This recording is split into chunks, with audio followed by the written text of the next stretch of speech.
perspective on that quarterback situation? Well, I think the one thing that people, and first of all, thanks for having me on. I think people forget, you know what, guys get old. It happens in every sport all the time. And also, there are some guys who at some point they lose, I don't want to say their passion, but they lose whatever it is that drives them. And that sort of, I think, has gone on a little bit with Ben. I think, these last 2 years have really kind of beaten him down. And I think that he's at a place right now where, he just doesn't look like he's having that much fun.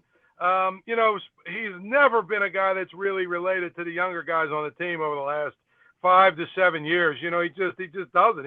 I don't want to say he's an old guy because obviously he's younger than me, but he just doesn't relate a lot of times.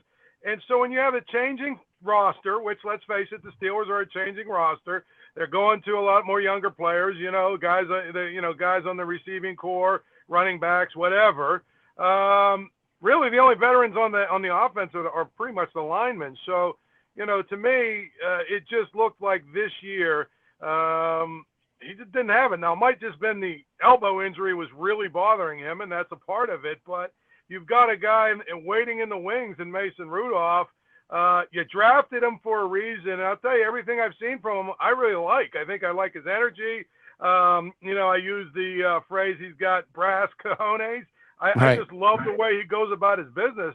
He looks to me like somebody who's ready to be a quarterback in the NFL. And so, to me, Ben's been great. He's a Hall of Famer, the best quarterback in my mind in Steelers history. But all good things come to an end. And I think at some point, if you are not getting the production out of him, you know what? You drafted Rudolph for a reason. So even before the injury was announced, the surgery, I mean, like you said in my column on Sunday, I said, it's time to turn it over to Mason Rudolph and see what he can do. So obviously there was very mixed reviews among people that read it in this town. Some people are ready to run me out of town, but there's a lot more than you probably think that agree that, it's time. So, and there's not, it's not like there's not precedent for this. And, Ben himself was a rookie, if you remember, and Tommy Maddox got, banged up a little bit or whatever. And the next thing you know,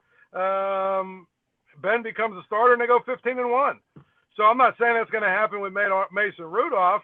And of course I had people going on and on about how, well, Tommy Maddox was a journeyman basically, and Ben was a first round pick. It's different. So then I turn it on and say, okay, well, how about Tom Brady and Drew Bledsoe? Do you remember that? Sure. Drew Bledsoe was the guy. He's probably I would say a borderline Hall of Famer, probably not there, but he had a really, really good career. And guess what? Tom Brady was a 6th round pick.